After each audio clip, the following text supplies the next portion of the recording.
Alright guys, welcome back to the channel and well, we are back with predictions and we are predicting the knockout stages of Euros. Now the reason why I'm doing a separate video, even though I did a sort of prediction before, is because I predicted the entire group stage and the knockout phase, and turns out it's not even close to what I predicted. So it's actually a little bit close to what I predicted, but that's not the point. So since there have been some significant changes, so I thought, you know what, I'm going to talk about the knockout stages, and also while I go through the fixtures, I'll talk about my own predictions and where the teams actually stand. So yeah, let's start with the first fixture. So the first fixture is Belgium versus Portugal, and well, I did not predict this because I did not think Portugal was going to finish third. And more importantly, the entire group, the group F, the group of death, so to speak, it really was the group of death, because people assumed these three teams, France, Germany and Portugal, they are the ones who are going to be competing. Hungary are basically out anyway. Turns out that was not the case. Hungary put out one hell of a fight. Some part of me thinks that if Hungary hadn't lost their heads in the last 5 minutes against Portugal, they really could have qualified, because that's the only thing missing, right? Hungary has those 2 points. They drew against France, they drew against Germany, and they were winning against Germany for most of the game. They were winning, then Germany scores in the 65th minute, and then Germany conceded in the 66th minute, and then Hungary were leading up to 85th minute. All the football gods were coming together to put Hungary through in the second position, but it just didn't happen. But hey, brilliant performance for them. The reason why I'm talking more about Hungary, even though they are not even in the round of 16, is because I was really impressed. I was really very, very impressed, because that was a very good performance from them. And honestly, it would have been really cool to see them. That could have been the fairy tale situation. But of course it wasn't. Now the other competitor is Belgium, and Belgium, as I predicted them, finished top of the table. Now I'm not going to talk about Group B too much, because I'm going to talk about them later when I go down to the second place team. So among this though, this makes it genuinely difficult for me to predict what's going to happen. Part of the reason being, I really think this Portugal team is good. But on the other hand, they lost 4-2 to Germany, and on that day, they just looked bad on the pitch. Meanwhile, Belgium, they are sort of balanced all across the pitch, except for the defense, because their defense is really old. And their group, I'm sorry about the other competitors in their group, but honestly, I didn't think they put up much of a challenge for Belgium. So all that considered, this is difficult. I'm going to put Portugal because, look, they have some good attacking talent, and against this defense, I think Portugal might just, come ahead.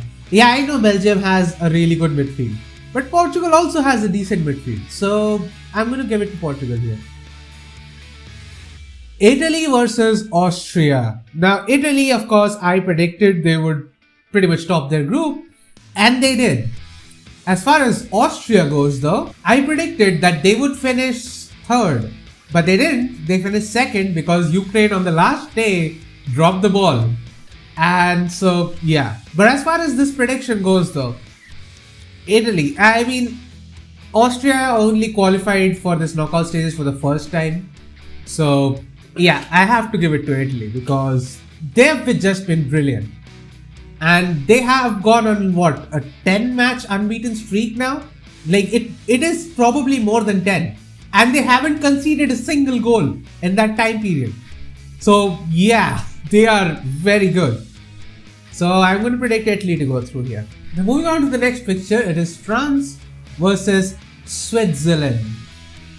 And well, I predicted Turkey to finish third there.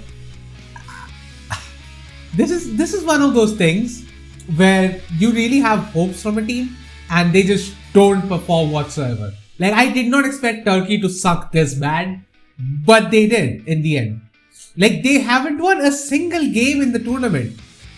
The only other teams to do that were North Macedonia and yeah, that's it. Like, of course, if you count the draws and stuff. So Scotland also didn't win anything. They drew one. Poland drew one. Hungary drew two. So technically they didn't win anything. But only North Macedonia and Turkey were the ones who like literally had nothing. Like they had no points whatsoever. And they really disappointed me there. And as far as this fixture goes, the France, it was looking nervy. At points in the game, it was looking like they would actually finish second in their group. It was looking nervy for the most part, but in the end, of course, they pulled through. Although I would say that Mbappe penalty was dodgy. I wouldn't have given that as a penalty, but then again, that's me. So I'm going to put them through because, yeah, against Switzerland, yeah, they're good. Now, the next fixture is Croatia versus Spain. Now, if you had asked me this before the tournament in the way Spain were playing, or even during the first two games in the tournament, I would say Croatia go through easily. Like, there is no chance for Spain whatsoever.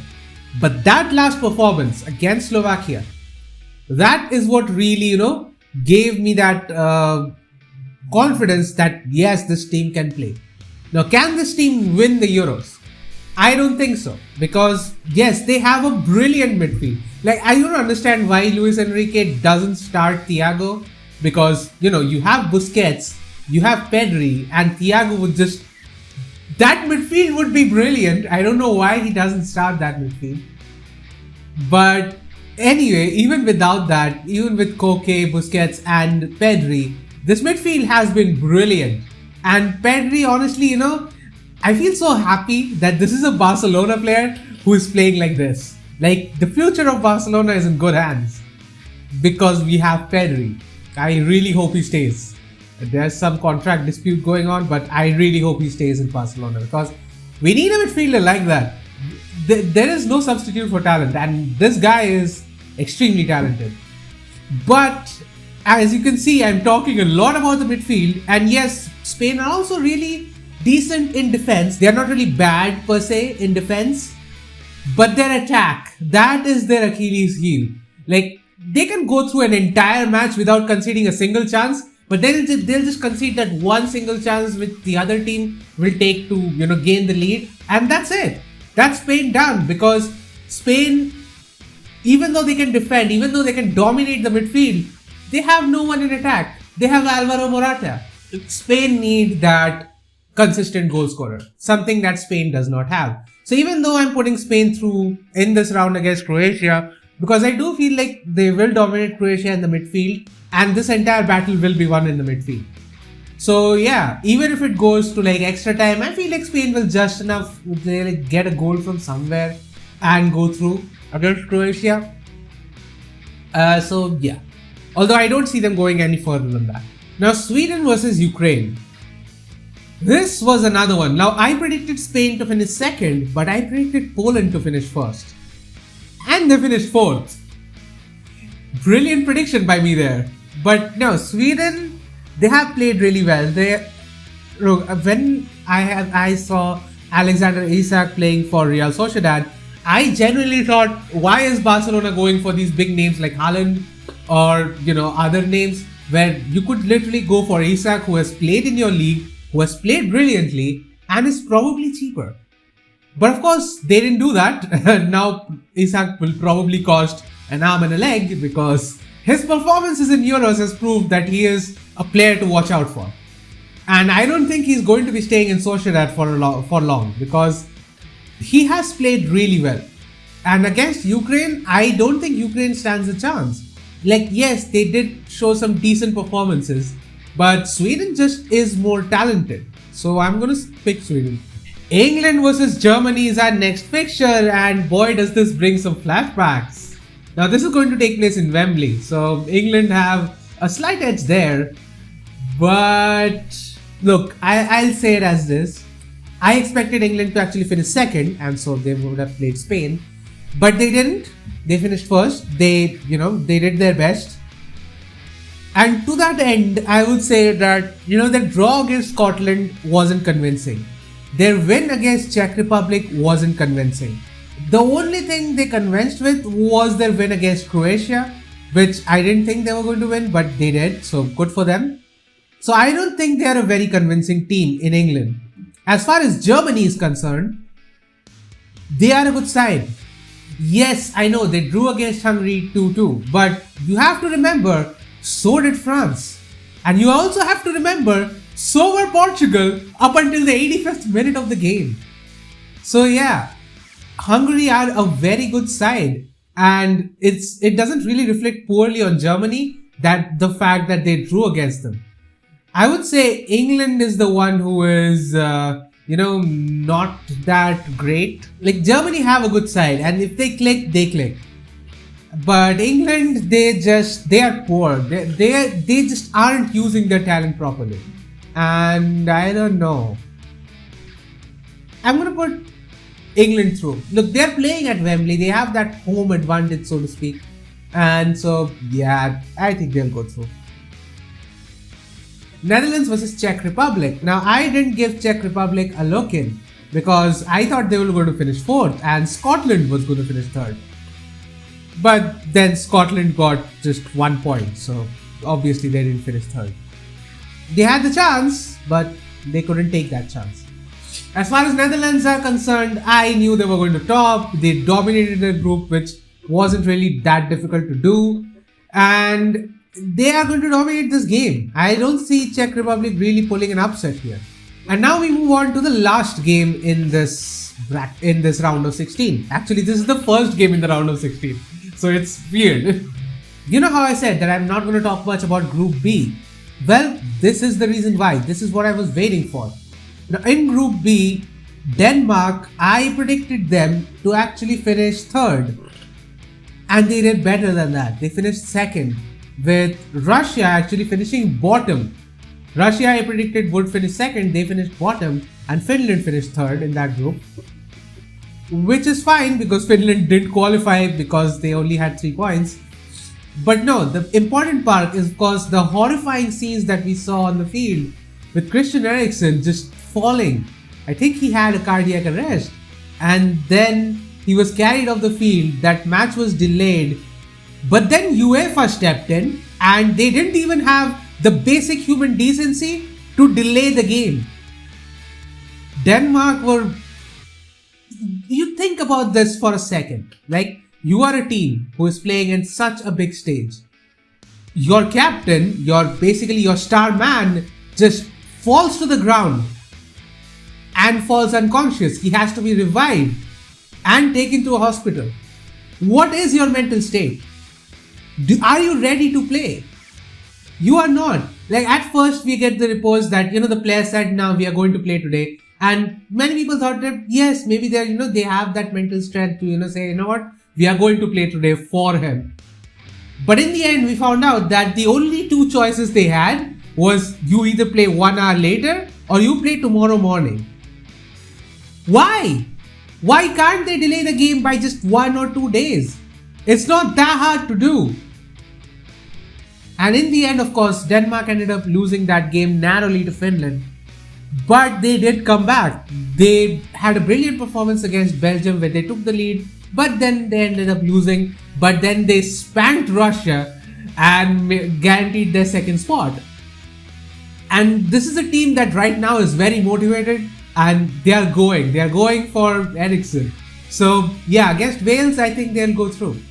As far as Wales are concerned, I predicted that they would finish 2nd. And they did finish 2nd. So yeah, even then, Wales, they haven't really been convincing per se. So I'll give it to Denmark.